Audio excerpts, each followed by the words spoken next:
Are you tired of people always telling you what they think you want to hear? If you want truly good advice, take it from me. Ask an asshole. Hit up Aaron Clary at assholeconsulting.com. A link is in the description.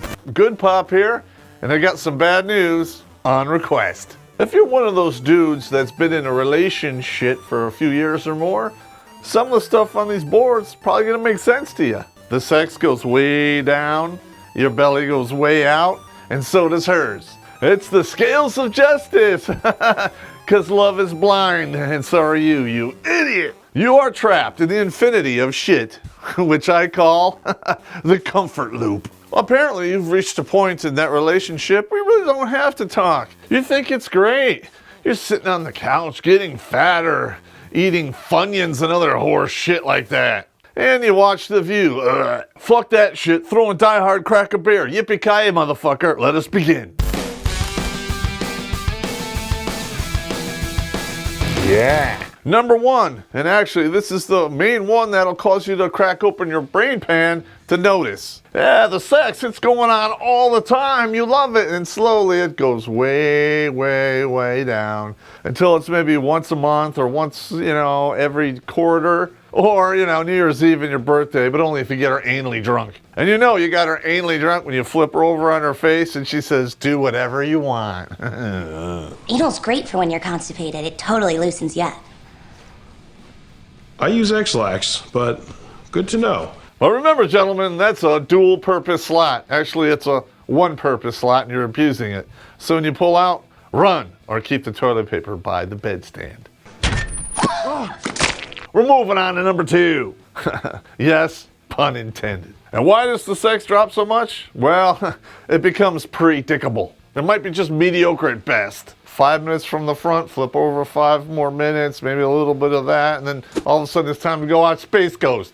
Gentlemen, if you can set your watch or clocks by your sex life, you're obviously doing it wrong. I'm not saying dudes to go 50 Shades of Grey on her ass, but you need to spice up your game, I'm just saying. Don't get me wrong, when you get older, like 60, of course the sex is going to drop off. That's why men replace those holes with golf. All right, baby, I'm taking off. I'm going to clean my balls and polish this chrome-like stick.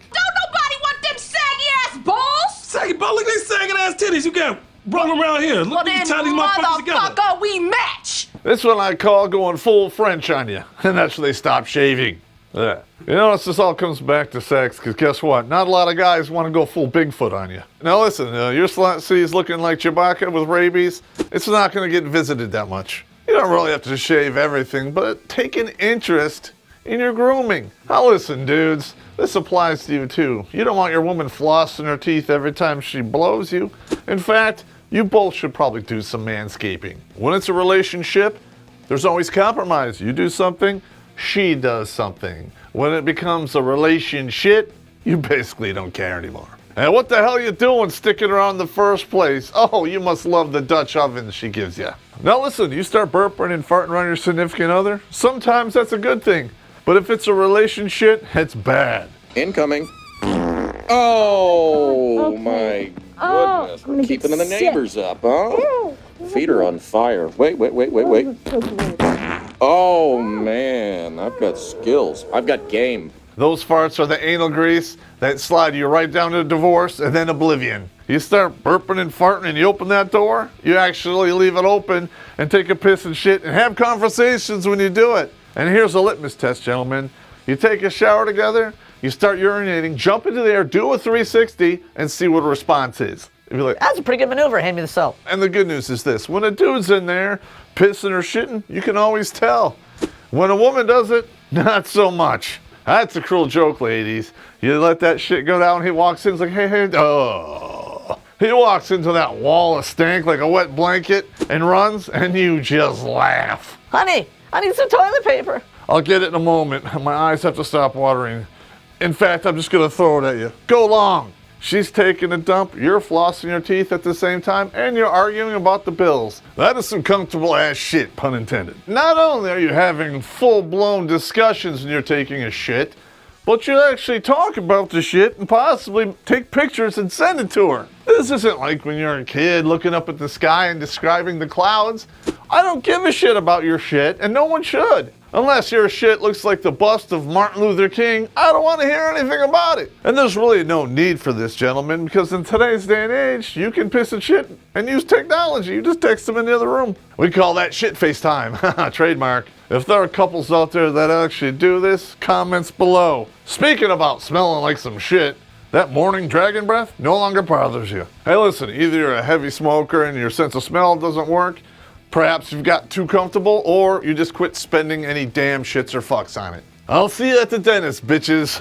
Winning new. Listen, if she rolls over and says, hi, and it singes your eyebrows or makes you want to gag, you should have a problem with that. Yeah, and if you don't care and you put your mouth on that, you probably need a shrink. Speaking about eating shit or pretty much anything, your gut grows, you blow up, you pull the pin on the fat grenade, and everyone seems to say it's okay. In fact, it's not. We did a whole episode about that. Check it out. And some of the shit you're eating is turning your breath into Godzilla. Kind of like pork rinds. You ever smell those? It kind of smells like a hamster cage dyed up a skunk's asshole. And you let your belly grow so much it covers up your penis. And she doesn't even notice. And guess what? There are no more surprises. Make no mistake, gentlemen. You let yourself go like that, so will she. It's kind of like that show, It's Always Sunny in Philadelphia. Remember season 7 when Mac walked in and it looked like he blew the fuck up? Mac, you have gained, 50 pounds of fat. Mass. Fat. Muscle. Let's be clear, fat. It's fat. Frank? This is a chimichanga. You are becoming a chimichanga. His friends immediately called him out on that shit. And if the woman you're dating doesn't say anything, you need to get another woman. Somebody needs to take care of Mac, and that's going to be me, because his fatness is starting to affect our entire crew.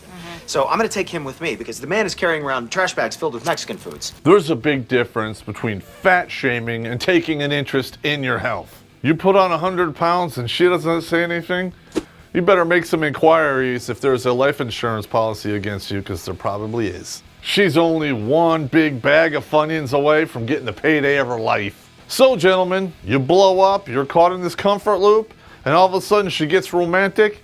Remember, keep one hand on your peg D and one on your wallet. She wants something. Hey, what's that smell? Smells pretty damn good. Well, honey, I made you some steak. Here's a beer. And while you're waiting for it to cook, I'll give you a BJ. That was great, honey. What do you want? Don't drop the bomb at first. Let it go on a little bit so you can at least get laid. You got her bend over the couch and you're hammering it hard from behind and she's having a conversation on the phone with her mother. Things have hit an all new low. No, baby, don't answer that. I have to. Sorry, it's Mother. Mother, hey. I cannot believe you. Just a second. No, turn it on. I can do both.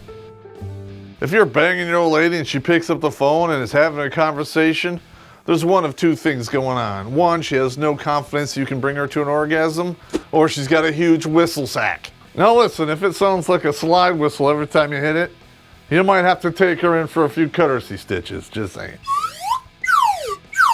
In fact, they should throw that in when she goes to do her 35-year tune-up plan. Fix it up here, and then they fix it down there. Now, remember that Monty Python skit where that woman's doing dishes and the baby just flops out and she turns around and says, hey honey, can you pick that up for me? If that is not funny to you, you have a serious fucking problem. I don't think that's funny. The kid obviously flopped on the floor. It's bad for the kid. Bad for the kid? Hell, you should feel sorry for the father. Even when he's laid, he's not getting laid. Sex should be like putting on a glove. It's not like kicking a field goal right down the middle of the two posts, if you know what I mean. It is not scoring if you don't touch the posts. It's good! Actually, it's not. I didn't feel anything. I'm gonna go watch me some porn and then Space Ghost. Alright, gentlemen, you know you're not getting laid anyway, so guess what? You just walk into the bedroom, do a drop and flop, and go right to sleep. Every day. Listen, there's no pillow talk, no sex, no cuddling. You've lost all interest. And if she doesn't complain about this, not even once, so has she. And again, what the fuck you doing there? I know what you're doing, gentlemen. You're riding this all the way into the scene of the crash, where you lose half your shit and go insane. Don't worry. There's plenty I can do to keep myself occupied. Maybe I'll check out that axe collection. See you later. Mom, is Dad gonna kill us? We're just gonna have to wait and see. You know what's really insane? There's a rack of tits right there, and you just kind of go, meh. If your old lady walks naked from the bathroom to the bedroom and you don't even blink, you got a serious problem. If you're into it even a little bit, you should at least look, and it'll probably cause a little flutter down below, if you know what I mean. If there's nothing, not even a twitch like a pigeon having a heart attack, and you're done. Guess what? The living room and the family room are going to become two separate fortresses of solitude. Because it's only a matter of time before you're watching TV, sleeping, and eating separately. Now listen, this isn't War of the Roses. If it's gone this far, you basically have an expensive roommate. Just saying. That's not a relationship. Because in a relationship, somebody's fucking somebody. Even in divorce, somebody's fucking somebody, if you know what I mean. They talk about the big fuck off. If you don't even get a kiss goodbye or hello, that's the kiss of death right there. If she's making excuses not to kiss you, you should probably watch this next episode, Backburner Blues. It'll tell you all about it. If it's got this bad, you're basically strangers living together. But strangers don't buy the other one douches. I'm just saying. Honey, I know you're on your way back from work. Can you stop at the store and get me some Vagisil and some tampons? I think I've got vaginosis again. Well, at least somebody's got something. But yeah, I'll get it. If you receive that phone call and that request and it doesn't bother you, you're probably pretty good at the shopping dancing move, if you know what I mean. Tampons, douches, Vagisil, you're a faggot. But you're too comfortable to end it. And why is that? Because she cooks good, pulls her weight, and does her share. You know who else does that? Dudes and their roommates. And they're not supposed to suck your dick. At least I don't think so. Now listen, if it's a tough rent month and they have to do what they gotta do, fuck that, I'm kicking them out. I'm not putting up with that shit. I got a problem. I'm short on rent this month, so I thought I'd, Get the fuck out! You'll see how comfortable this will get when she starts doing some real gross shit. Kind of like flossing her teeth in bed. Ugh. If you ever flossed your teeth in front of the mirror, you know exactly what comes off that, and it's quite vile. It's a slingshot of festering, used up shit that was in your mouth, and you don't want to sleep in that, do you? Oh, that reminds me of something I actually forgot to put on the list, and that's cutting your toenails in bed. What the fuck are you thinking? That is absolutely reprehensible.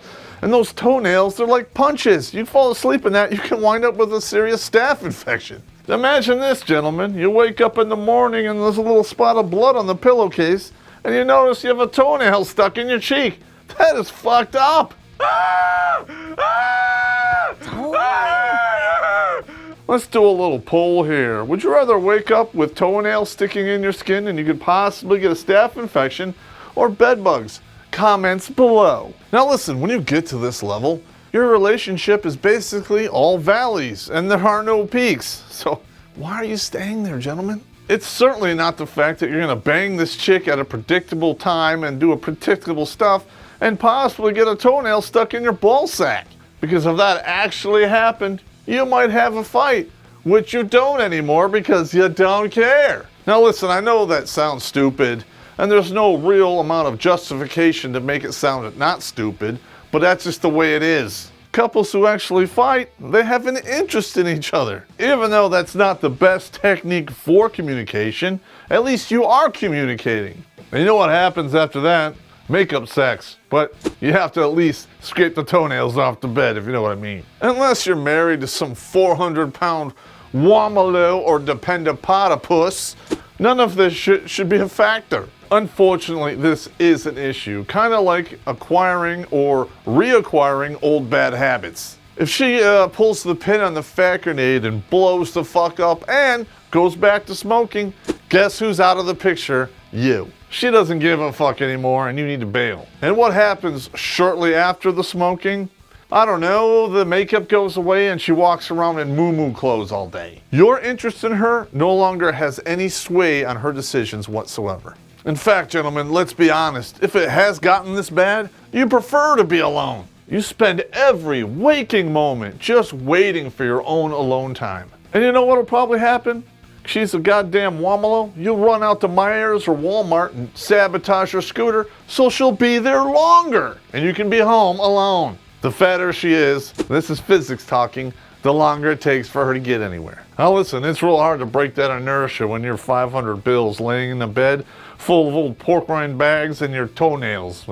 That's why I gotta take a shower after this. It's so nasty. I just feel dirty. Even date nights don't matter anymore. It's all become the same. low-level nightmare with chocolate chip mint ice cream. Now, we all know what the date night is supposed to be. Fun, exciting, something different, and quite possibly ending with sex at the end. Unless it's your birthday or New Year's Eve and you get anally drunk, it's not happening. Let's be realistic here, gentlemen. All of that excitement goes away when you have to put up the rolls of fat and wipe away old mushroom farms just to get to the slot C and deal with the stank, which is probably caused from her picking up bad habits. Bail! Once you get to this level of anti-fuck shits and dams, all sense of manners while they're in your presence, gone. They all disappear like a fart in a car once you crack the window. The only thing that should be disappearing is you. You stick around in this thing for years on end, not only is it fucking up your life, but you're gonna have to pay alimony for this piece of shit who never took care of herself, and you don't even get to touch the slot C ever again. And you know what else is gonna happen after that? You're gonna bitch and complain, and you're gonna want some sympathy. Well, there's none for you here, gentlemen, because I fucking warned you. Now, the only sympathy you're gonna get out of me is when you find it in the dictionary between shit and syphilis. Which could really be a problem, especially after she put the moo-moo on, gained a bunch of weight, and no longer cares about her health or appearance, because she might be getting some clam chowder somewhere else. We promise we'll never give you syphilis here at Redonkulas, especially if you go down and check out our PayPal and Patreon links and send us a couple dollars so we keep making these episodes. And that also helps for like the penicillin shots, not that I know anything about that or anything. Hit the subscribe button, because if you don't, I'm gonna clip my toenails and throw them in your oatmeal in the morning. Oh. That's fucking vile, isn't it? That is pretty vile.